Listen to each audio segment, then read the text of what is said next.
ఉదయం పూట పండ్లు తింటే పైత్యం చేస్తాయని చాలామంది పెద్దలు అంటారు. అది మనకు అలవాటైపోయి ఈ రోజుల్లో చాలామంది పండ్లు ఉదయం తినటానికి కూడా ఆలోచిస్తూ ఉంటారు. ఇది మాత్రం తప్పు. ఎందుకు అంటే ఉదయం పూట అల్పాహారంగా రకరకాల టిఫిన్స్ ఏవో తయారు చేసి ఉంచుతారు ఇంట్లో.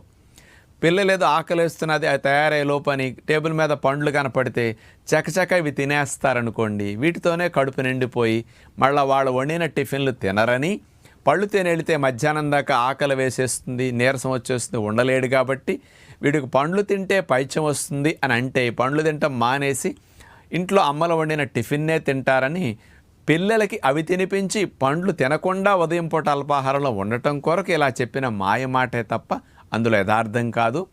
పండ్లు ఉదయం కానీ మధ్యాహ్నం కానీ సాయంకాలం కానీ ఏ పూట తిన్నా ఆరోగ్యానికి మంచిదే తప్ప అవి పైత్యం చేయవు, హాని కలిగించవు. అందరూ ఉదయం తినొచ్చు.